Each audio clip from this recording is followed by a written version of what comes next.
One of the most challenging aspects of keeping livestock here in Maine is the wintertime. We've got below freezing temperatures, lots of snow, sometimes rain like today, and of course, ice.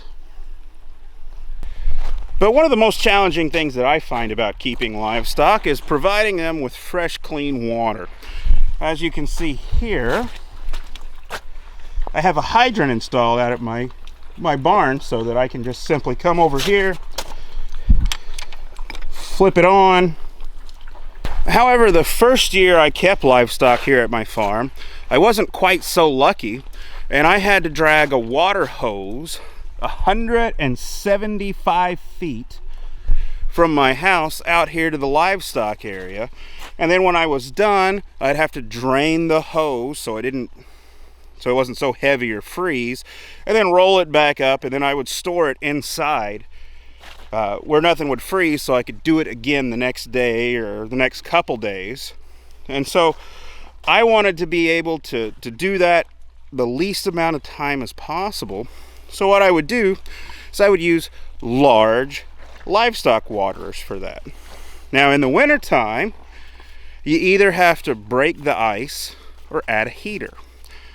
And so I added a heater. And then I realized, hey, if I get a bigger container, I don't have to drag the hose out as much. So that's what we'll be doing today, is showing you some different type of pig waterers, and hopefully these tips will help you. So whenever possible, I like to water and feed my pigs outside. And the reason I do that is when they eat and drink outside, they will urinate and defecate more outside than they will inside. Now during the summer months, they're a little bit more active and they don't defecate and urinate inside the barn. But when it's real cold in the wintertime, they don't like to get up. They're a little lazy and they'll pee and poop in the barn. And so if I can feed them outside, they'll do most of that outside.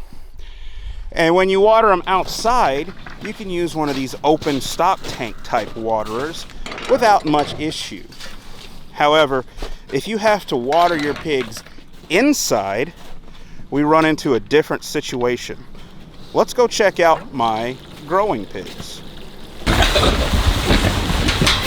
My grower pigs live here inside the high tunnel, and they don't have access to the outside during the wintertime because I didn't get the pasture built before the ground froze.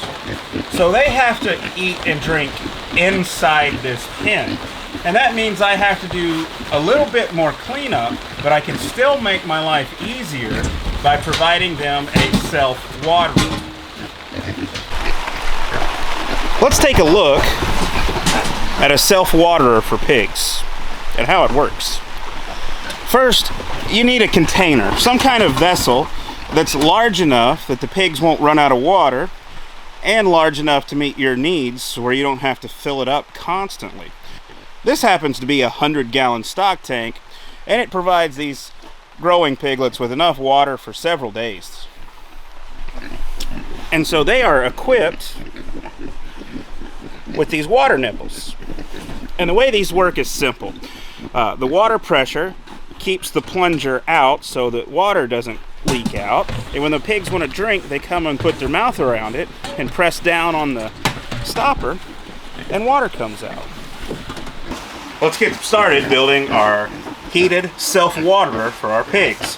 We're going to need one of these black polymer stock tanks. I prefer the ones that already have the drain plug drilled. That way, I can install one of these drain plug water heaters. And that's so the pigs can't reach in, grab the cord, pull the heater out, freeze in the stock tank, or the pigs chewing on the wires and destroying the heater. Of course, we need our nipples. We need a way to drill the hole for the nipples. These take a 3/4 inch pilot hole to drill the threads. So you can do that with a twist bit, a Forstner bit, a spade bit, or a step bit. And then I like to use a little bit of silicone on the threads just to be sure we don't get any leakage. And then I use these 1/2 inch adapters And then I use these 1/2-inch PVC adapters to thread onto the pig nipples. And what those do is they provide a little bit of support from the back side to keep the pigs from wallering out the holes. But it also, they're nice, bright, and white so that you can see inside the stock tank and see where those water nipples are installed. And then when you refill the pig waterer, I take the water hose and squirt on the inside of these, and it just cleans out the water nipples so you don't get clogged, so the pigs always have fresh, clean water. You'll need an adjustable wrench, a set of locking jaw pliers, tape measure, and a pencil. So let's get started. I forgot to mention a drill comes in real handy to operate those drill bits. And of course, chickens are completely optional, but I gotta be honest, I find that they don't help the process very much at all. So working off the front side of the tank, opposite of where the drain plug is, I'm gonna take my tape measure and measure about 8 to 10 inches down from the bottom. So depending on how the tank is made, you may have these ridges and have to adjust a little bit.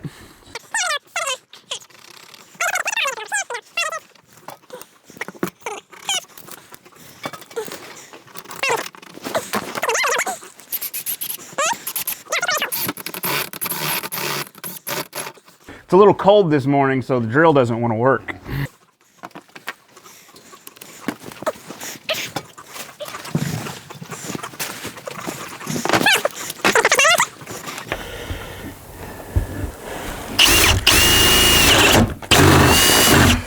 No problem there. So I found the taper on this particular hog nipple wasn't as small on the end as some of the ones I've done in the past. So I just used the step bit to widen out the hole just a little bit to allow those threads to get started. I didn't want to go all the way through and make the hole too big. Then you can see I can push it in and those threads grab nicely. And then I'm going to use my pliers here to thread these in the rest of the way, because that ledge just makes it tough to use the wrench. Okay. Now I'm just going to take a little bit of silicone and put on these threads.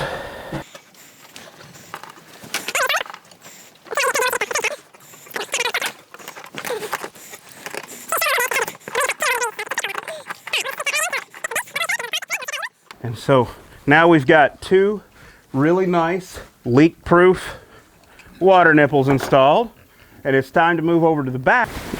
So here on the back of the tank we have the drain plug. You have the drain plug cap, and then you have this retaining washer here that we need to take off in order to pull this assembly out so that we can install the drain plug heater. And the easiest way to do that is if you have a large set of locking jaw pliers.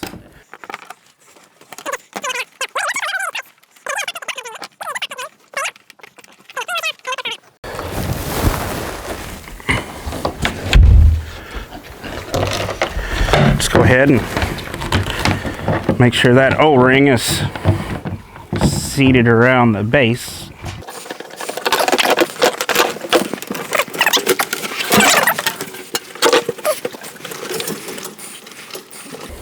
Okay, so we're going to orientate this. Whoops. Going to orientate where the bulky part is on the top.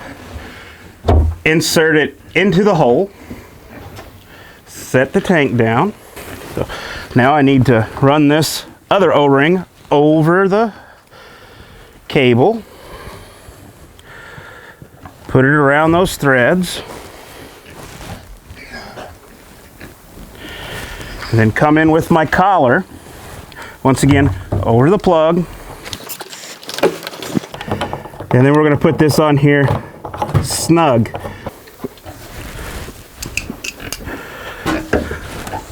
The last and final step in this process is to install our our PVC adapters onto the back of these nipples to give it just a little extra structure and some visibility so it's easier to clean them out. So just put those on hand tight. Come in here with my adjustable pliers, give them a good snugging down till I see that I'm making full contact with the back. And there we have it, a functioning heated self-waterer for pigs. This video was brought to you by the University of Maine Cooperative Extension Grazing Behavior Lab and the Equipping New Farmers with Practical Skills and Knowledge grant. Thank you for watching, and we hope you enjoyed.